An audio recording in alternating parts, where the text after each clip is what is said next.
Hello everyone, welcome back you all in my channel Ramakrishna Math Zone. Today मैं COV का lecture 4 provide करने जा रहा हूँ, ठीक है। तो यहाँ पे बेसिकली मैं जो करवाऊंगा वो है फर्स्ट जो है वही स्टार्ट करते हैं, Euler equation in parametric form, ठीक है।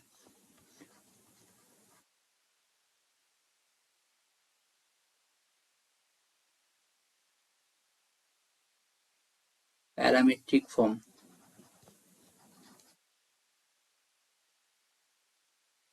ठीक है। तो ये कुछ नहीं है, उतना डिफिकल्ट कुछ नहीं है। मैं एक बार स्टेट कर देता हूं, आपको पता चल जाएगा इसका मतलब क्या। पैरामीट्रिक मीन्स कोई एक पैरामीटर आएगा, यहाँ पे टी को ले रहा हूं, ठीक है ना। Consider the functional of the form, पहले तो फंक्शनल को कंसीडर कर लेते हैं।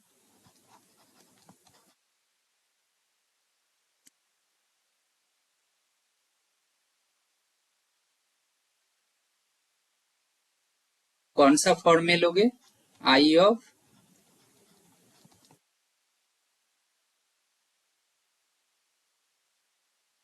देखो ये T1 का T2, T1 to T2 F of T obviously होगा X Y X dot Y dot, any doubt नहीं है ना, डी टी, राइट। तो हम लोग पैरामीट्रिक फॉर्म में जब ऑयलर इक्वेशन होगा उनको ऐसे लेंगे फंक्शनल को, राइट, कोई प्रॉब्लम नहीं है। एक्स एंड वाई टी का फंक्शन है और एफ जो है ये है, ठीक है ना।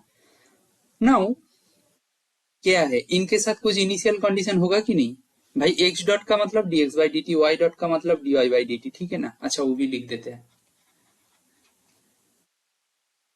देखो ये फॉर्म को भी आपको पता करना है कि आ सकते हैं, और ये बहुत आसान है। तो छोटा मोटा 3-4 स्टेप कैलकुलेशन कर दोगे तो आपका आंसर भी आ जाएगा, ठीक है ना। तो इसीलिए ये टॉपिक को छोड़ना नहीं चाहिए। कभी कोई एग्जाम हॉल में दिक्कत आ गया तो ये आपको हेल्प कर देंगे, ठीक है। y equal to 5 to t and t का जो वैल्यू है कहाँ से, t1 से t2 तक, ठीक है। ये हो गया आपका, ठीक है। देन ऑयलर इक्वेशन कैसा फॉर्म करेगा? ऑयलर्स इक्वेशन कैसा होगा भाई? दो दो होगा, आपको लग रहा है ऑब्वियसली। एक तो x के लिए, एक y के लिए, राइट।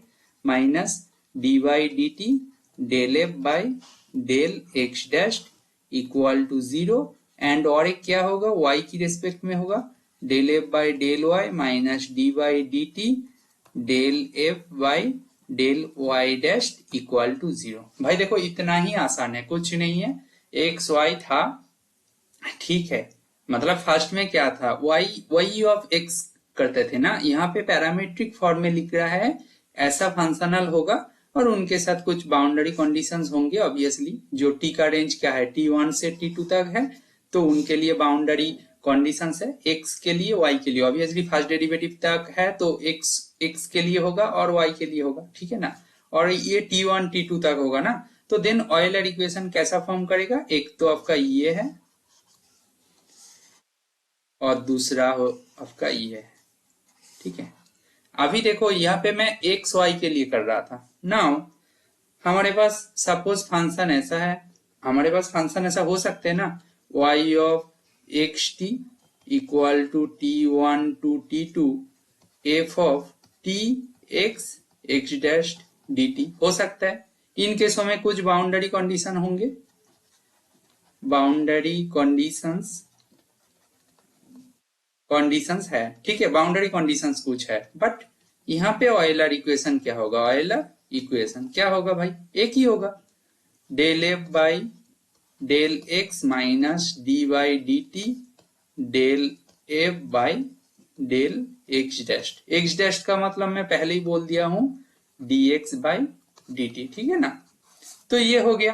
तो हमारे पास यहाँ पे एक्स है ओनली, और एक्स वाई है, जेड है, तो एक्स वाई जेड तीनों होगा तो 3 ऑयलर इक्वेशन आ जाएगा। उनको सिंप्लीफाई करेंगे, ठीक है ना।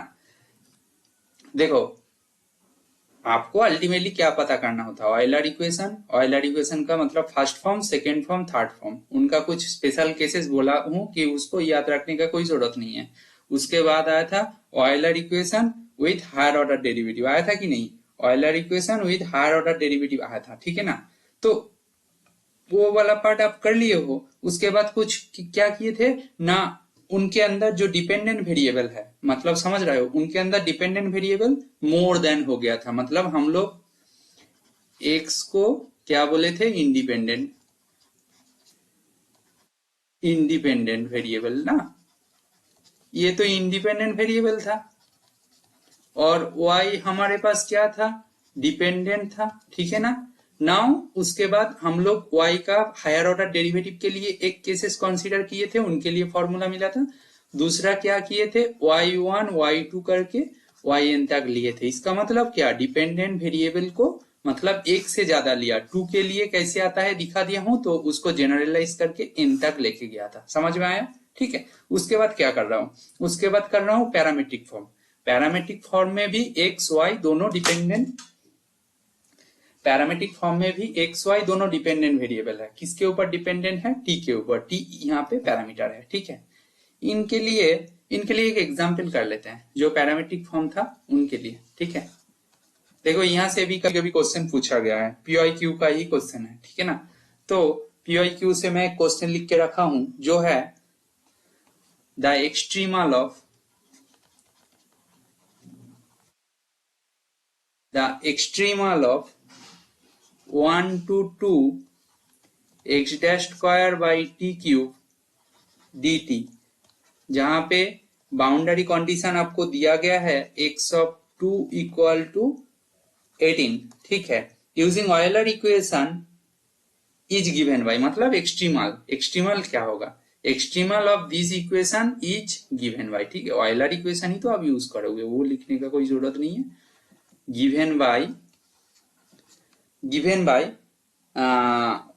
which of the following, मतलब फर्स्ट ऑप्शन क्या है आपका? x equal to t power four plus 2। B option क्या है? बी ऑप्शन आपको बोला गया है x equal to 5, x equal to क्या है आपका?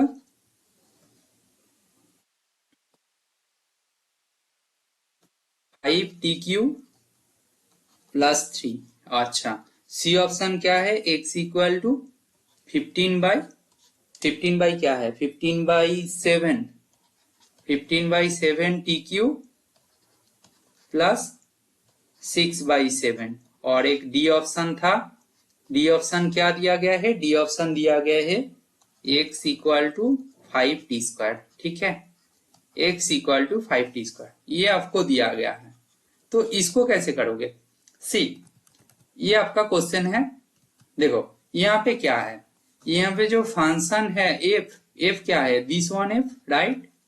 ये एफ क्या है? एक्स का है, मतलब पहले तो टी है, एक्स है, एक डैश का फंक्शन है, मतलब ओनली एक्स ही है यहाँ पे डिपेंडेंट वेरिएबल। समझ में आया? X dot square by t cube. तो हम लोग जब parametric form of Euler equation को यूज करेंगे, हमारे पास एक ही इक्वेशन आएगा। ऑयलर इक्वेशन क्या होगा? Del F by del x minus D by d t del F by del x dash equal to 0, ठीक है। ठीक है ना। इसको सिंप्लीफाई करते हैं, इसको सिंप्लीफाई करने से आ जाएगा, राइट। इसको सिंप्लीफाई करोगे तो del F by del x क्या हो रहा है? 0 हो रहा है, ठीक है ना। Minus D by d t del F by del x dash equal to 0। इसका मतलब क्या भाई? इसका मतलब क्या? Del F by del x dash, sorry bracket क्यों लगा रहा है? ये तो C1 है, क्योंकि f इंडिपेंडेंट ऑफ x है, f इंडिपेंडेंट ऑफ x है, तो ये इक्वल टू C1 हो जाएगा ना। मतलब भाई ये डेरिवेटिव 0 है, तो df del F by del x dash equal to constant, right. ठीक है ना। तो इसका मतलब क्या? Del F by del x dash करोगे तो 2x dash by t cube equal to C1, right. 2x dot by t cube equal to C1। इसको करोगे तो क्या होगा? 2dx equal to C1 t cube d t. भाई ले सकते हैं, राइट। तो इसको क्या कर सकते हैं ना, इसको हम कर सकते हैं C1 t cube d T कर सकते हैं। नाउ इसको हम लोग क्या करेंगे, इंटीग्रेट करेंगे। इंटीग्रेट करने के बाद क्या आ जाएगा भाई, 2x equal to c1 t power 4 by 4 plus कोई एक और एक कांस्टेंट आएगा c2। नाउ हमारे पास क्या दिया गया था, हमारे पास दिया गया था x1 का वैल्यू कुछ दिया गया था, x1 का वैल्यू क्या था 3 था, और x2 का वैल्यू क्या था, हमारे पास x2 का वैल्यू था 8, ठीक है ना। हमारे पास x1 और x2 का वैल्यू है, इन दोनों को यूज करोगे तो c1 इक्वल टू आ जाएगा, c1 इक्वल टू क्या आएगा और c2 इक्वल टू क्या आएगा, ठीक है ना। c1 इक्वल टू मैं सिंप्लीफाई मतलब कर सकता हूं, c1 क्या होगा c2 क्या होगा आपका, ठीक है। बट अब देखो आपका टाइम कैसे मतलब क्या बोलते हैं एडजस्ट हो जाएगा। सी यहाँ पे आपका जो x आया है वो टी पावर 4 फॉर्म में आया है, मतलब भाई ये कांस्टेंट का कुछ वैल्यू आएगा c1 एंड c2 का, ठीक है ना। जो c1 c2 है उनका तो वैल्यू आएगा, बट टी पावर 4 और x तो फिक्स्ड रहेगा ना। तो हमारे पास ऐसा एक ही एक्सप्रेशन है जो बस टी पावर 4 मतलब इंक्लूडेड है, बाकी में टी क्यूब है, टी स्क्वायर है, टी क्यूब है, तो उनका कोई यूज नहीं है। तो अल्टीमेटली आपका जो आंसर हो जाएगा ये ऑप्शन, ठीक है ना। नाउ अभी और एक रिजल्ट देख लेते हैं। रिजल्ट क्या है ना, फंक्शन इन्वॉल्व कर रहा है क्या, मतलब फंक्शन इन्वॉल्विंग मोर देन वन इंडिपेंडेंट वेरिएबल्स, ठीक है ना। कि अब तक देखे हैं हायर ऑर्डर डेरिवेटिव के बारे में देखे हैं, पैरामेट्रिक फॉर्म भी देखे हैं, फंक्शन के अंदर फंक्शनल के अंदर जो फंक्शन है वो फंक्शन में मोर मोर डिपेंडेंट वेरिएबल देखे हैं, मतलब एक से ज्यादा। अभी जो देखने जा रहा है फंक्शन के अंदर मोर इंडिपेंडेंट वेरिएबल है, ठीक है ना। हेडिंग क्या देंगे, function involving function involving more than one independent variables।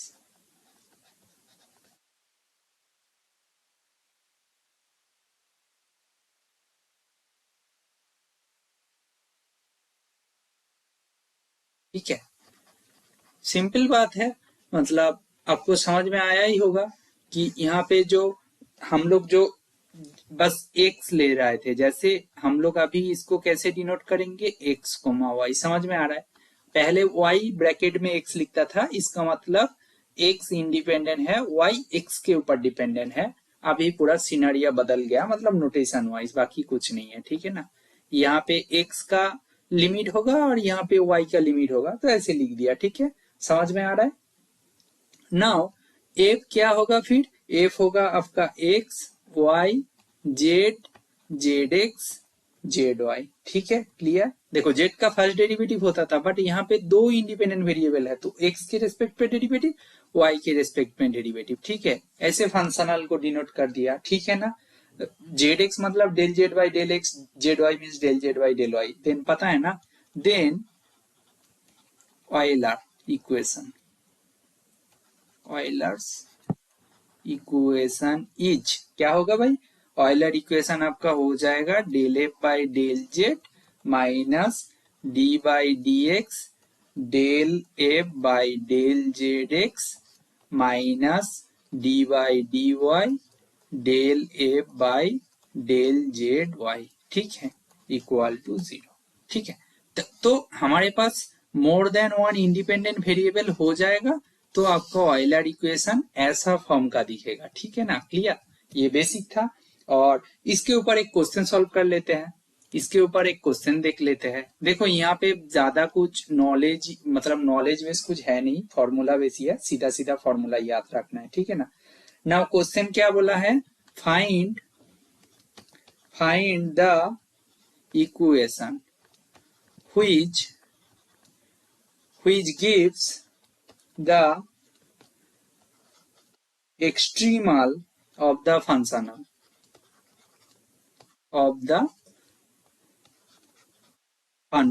ठीक है। कौन सा फंक्शनल का, फंक्शनल ये है कि I Z X comma Y equal to क्या है, एक्स का लिमिट वाई का लिमिट और जो फंक्शन फंक्शन दिया है del Z by del X उनका whole square plus del Z by del Y उनका whole square D X D Y.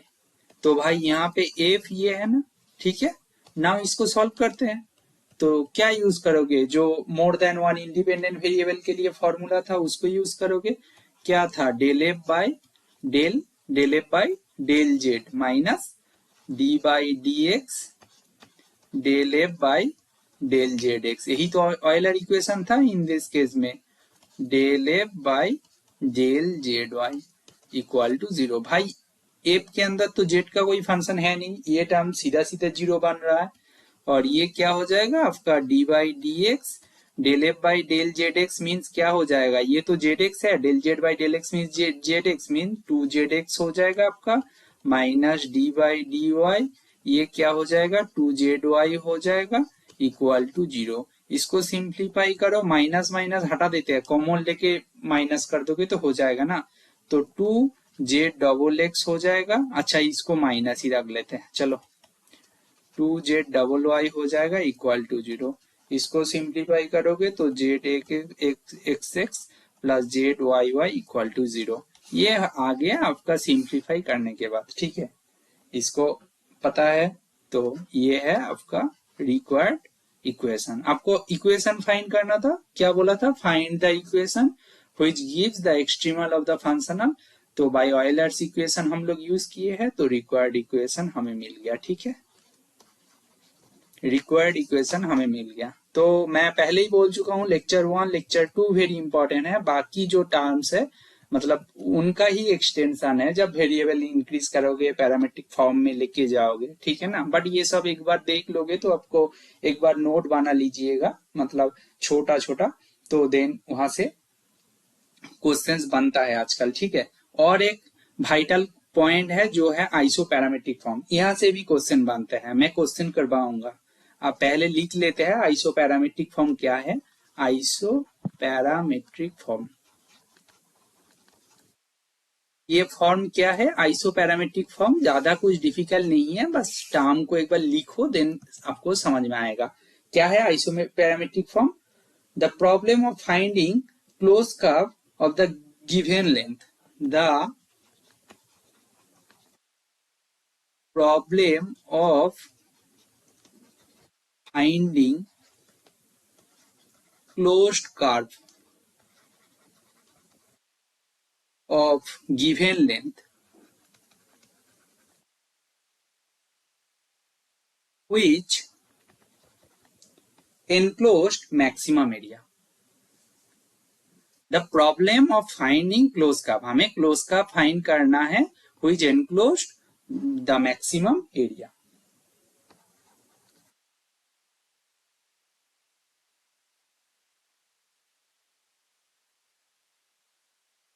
Maximum area, ठीक है ना।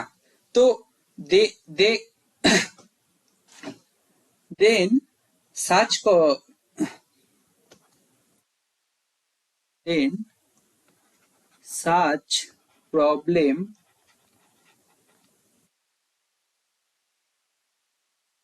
are known as सीधा सीधा आइसो पैरामेट्रिक फॉर्म प्रॉब्लम।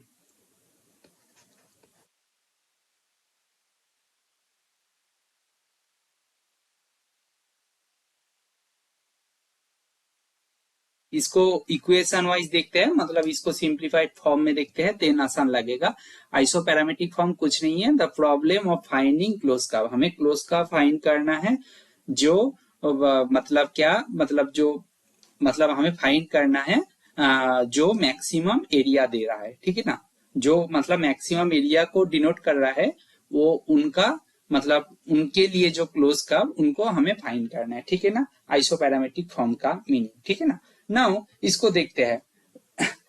तो हमारे पास ऑब्वियसली दो कर्व चाहिए होगा, सो मतलब दो कर्व से घिरा हुआ एनक्लोज्ड मैक्सिमम एरिया के बारे में बोल रहा है ना।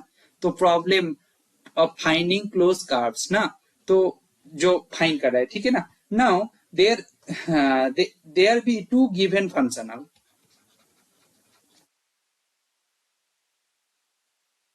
To given functional.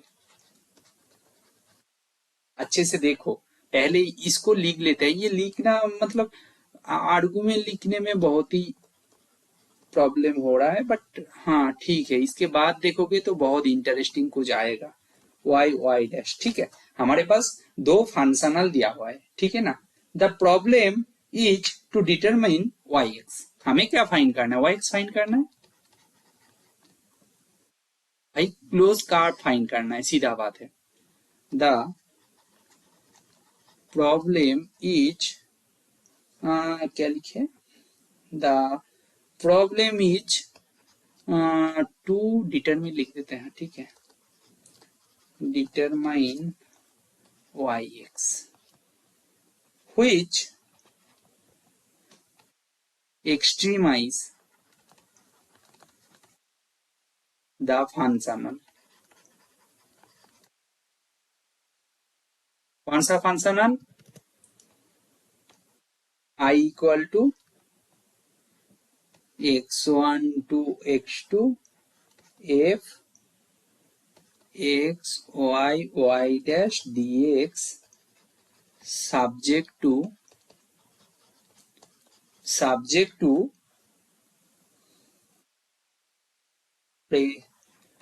prescribed constants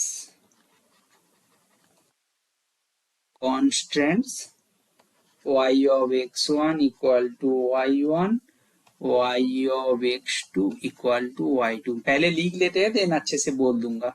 और j equal to x1 to x2 g of x y y dash dx equal to c। ठीक है, ठीक है। नाउ अभी फिर से इसको रीड करते हैं। क्या है? आइसोपैरामेट्रिक फॉर्म क्या है?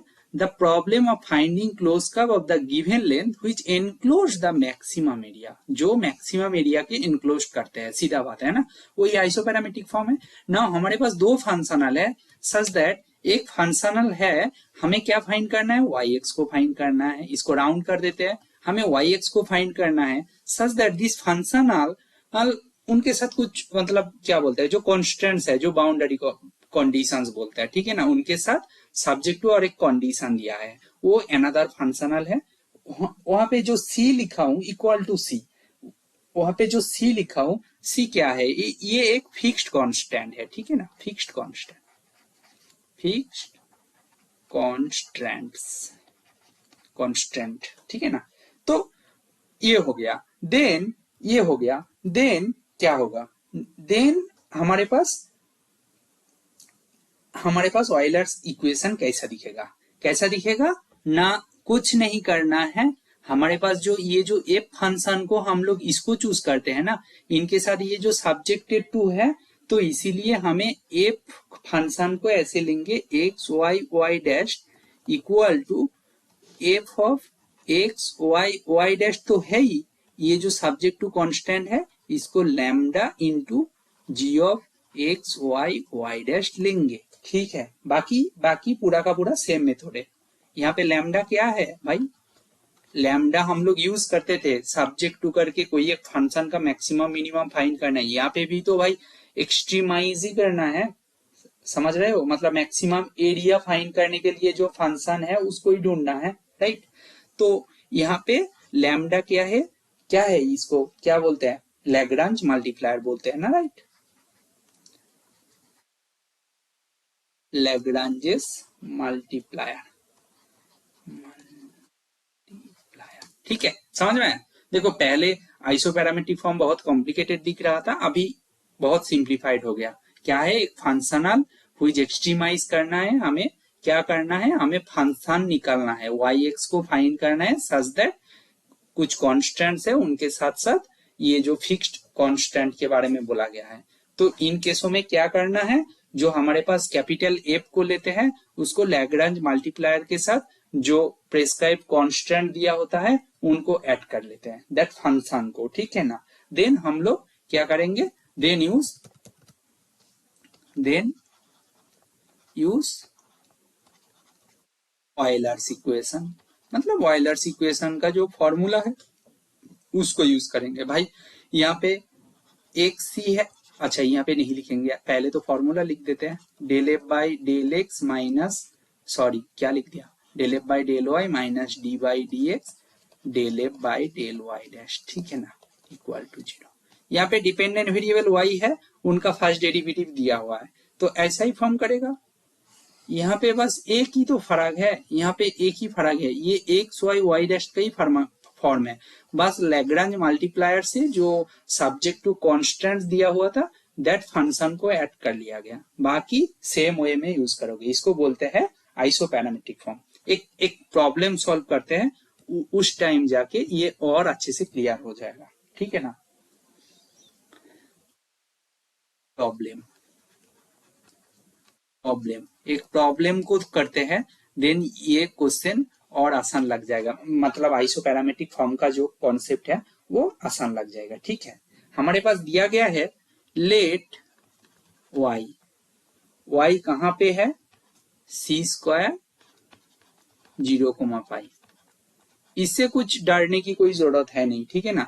दिया है भाई, सी स्क्वायर का मतलब पता है, C power N A comma B, जो इंटरवल के बारे में बोलता है, क्या बोलता है, ये क्या है, C1 क्या होता है, कॉन्टिन्यूअस होता है, डेरिवेटिव एग्जिस्ट करता है, वो भी क्या होता है, कॉन्टिन्यूअस होता है कि नहीं, डेफिनेशन पता है, satisfying y0 equal to Y pi equal to 0, ठीक है। एंड क्या दिया है, 0 to pi Y square X D X equal to 1, ये दिया है, ठीक है। नाउ नाउ क्या बोला गया है, एक्सट्रीमाइज द फंक्शनल, देखो ये सब्जेक्ट टू जो कांस्टेंट था उसको पहले दे दिया गया है, नाउ बोला गया है एक्सट्रीमाइज द फंक्शनल, ये बहुत अच्छा क्वेश्चन है। फंक्शनल कौन सा फंक्शनल है, J Y equal to 0 to Y, J Y equal to 0 to Y Y dash square X D X, then देखो वाई एक्स के बारे में कुछ कंडीशन दिया गया है, सब्जेक्ट टू कांस्टेंट, एक्सट्रीमाइज करना है दिस फंक्शन को, देन वाई एक्स क्या है, वाई एक्स के लिए आपके पास ऑप्शन रखा गया है 2 बाई पाई साइन एक्स, ठीक है। बी ऑप्शन रखा गया है Y X equal to minus 2 by pi क्या है, कॉस एक्स, रूट के अंदर ही 2 बाई पाई है, ठीक है ना, इसको गलत मत समझना, Y X equal to root over 2 by pi, ये माइनस था साइन एक्स, और डी आपको पता ही लग गया है, बस वही है, बस कॉस एक्स प्लस हो जाएगा, plus root over 2 by pi cos X, ठीक है। आपके पास चार ऑप्शन दिया गया है, ऑप्शन से कोई टेंशन लेने का जरूरत नहीं है, हमारे पास फर्स्ट क्या करना होता, एफ को चूज करना होता है। एफ कैसे चूज करोगे, वाई डैश स्क्वायर, एफ को कैसे चूज करोगे भाई, एफ को पहले ऐसे चूज करोगे, देखो मैं एक बात बोल रहा हूं, यहाँ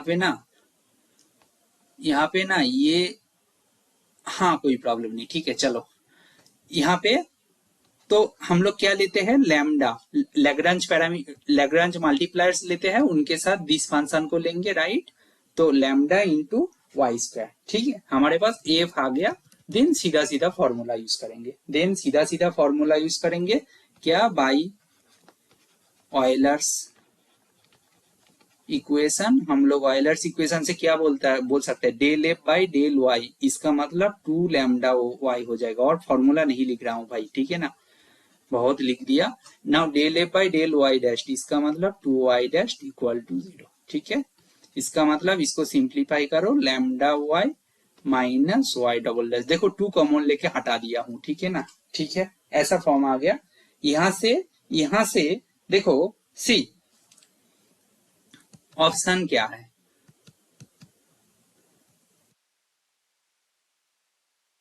देखो यहां से क्या लग रहा है, यहां से और सिंप्लीफाई करो, Y double dash minus lambda Y equal to 0, देखो ऑप्शन में क्या है, अच्छे से देखो, ये देखो साइन एक्स है, यहाँ पे साइन एक्स है, कॉस एक्स है, इसका मतलब क्या भाई, इनका जो रूट होगा, देन इनका जो ऑक्सिलरी इक्वेशन का रूट होगा वो प्लस माइनस आयोटा होगा, कॉम्प्लेक्स होगा। इसका मतलब क्या, ये लैम्डा लेस देन 0 समझ में आ रहा है। देखो ऑप्शन से ये समझ में आया, बाय गिवन ऑप्शंस, ऑप्शंस को देख के लगा कि लैम्डा का वैल्यू तो पॉजिटिव नहीं हो सकते, मतलब नॉन सॉरी ये नेगेटिव होगा, स्ट्रिक्टली नेगेटिव होगा, राइट। देखो 0 भी नहीं हो सकते और पॉजिटिव भी नहीं हो सकता, otherwise sine x cos x कहां से आएगा, राइट। तो नाउ लैम्डा को मैं माइनस म्यू स्क्वायर मान लिया हूं, ठीक है, माइनस म्यू स्क्वायर मान लिया हूं से, ठीक है। अभी क्लियर क्यों लिया हूं, समझ में आया।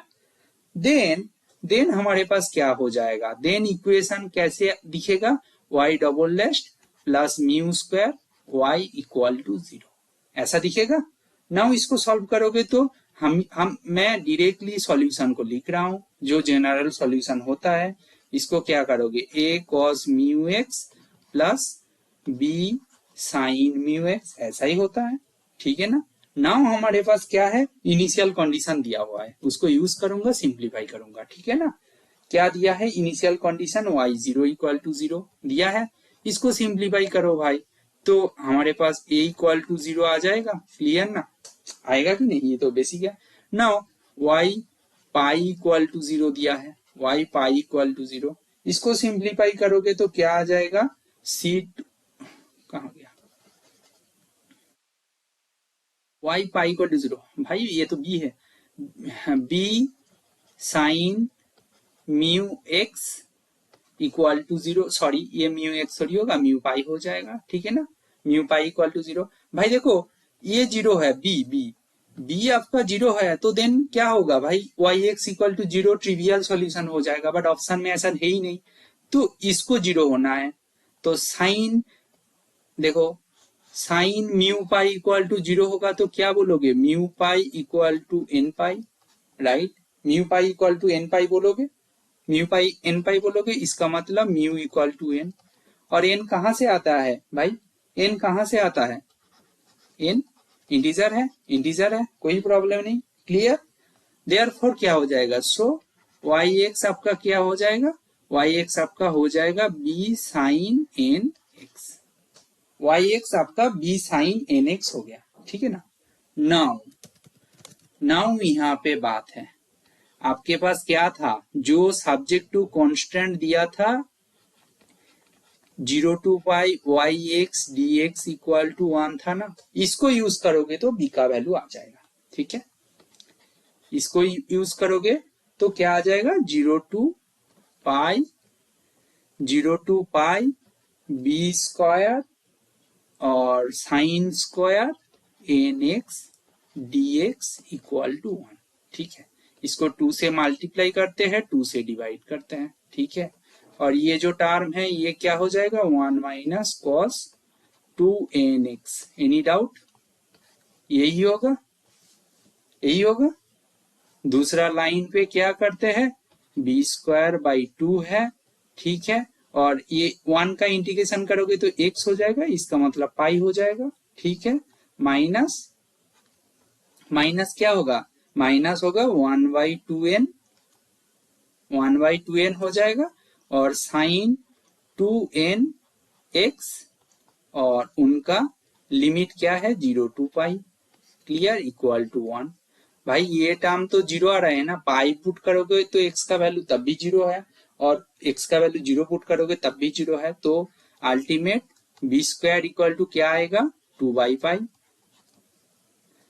इसका मतलब क्या, b इक्वल टू √2/पाई, कहा गया, प्लस माइनस क्यों नहीं दिया, ठीक है ना।